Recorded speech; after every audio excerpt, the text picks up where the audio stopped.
From the book Treat Your Own Chronic Pain, the Chronic Pain Bible for doctors, psychologists and clients. How to use this book to get the most out of it.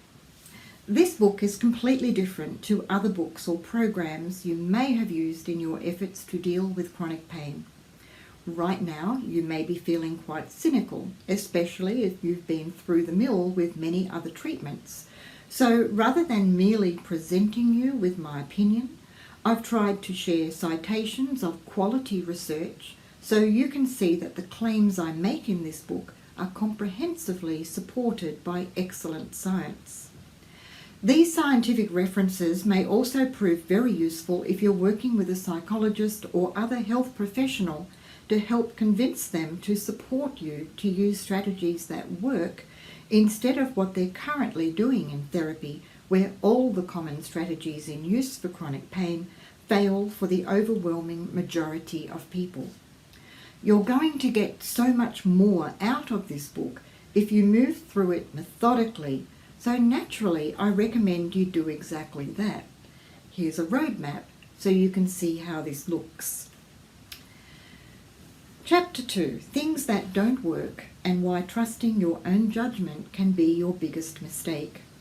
This chapter provides some great stories to illustrate how wildly wrong we humans can be in relation to our beliefs about what works. It'll save you chasing after a lot of red herrings now and into the future if you just get this bit.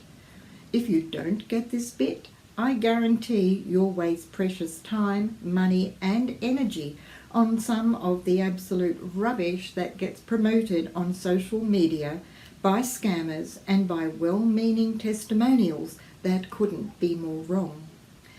And by marketing hype from companies selling stuff that doesn't work. I mean, just look at Facebook advertisements. I've never seen so much outright fraudulent BS in my life.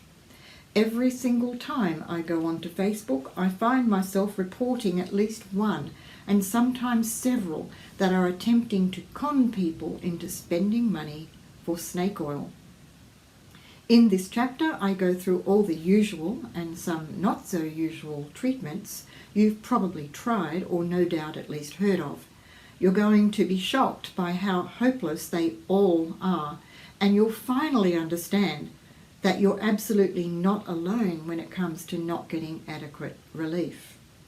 Warning, this section is deliberately long and stuffed with scientific references, and you might want to skip it, but it was important to put it there for those who love detail, and I encourage you to at least skim it. I've enjoyed making some little summaries to give you some shortcuts, and apologise in advance if some of these are a bit snarky. I hope you understand that I've been trying to get this message out for over 20 years and by now am more than a tad annoyed at how anti-science much of the field of psychology actually is. Finally, in this chapter, I begin to introduce a therapy that actually does work very well for most people.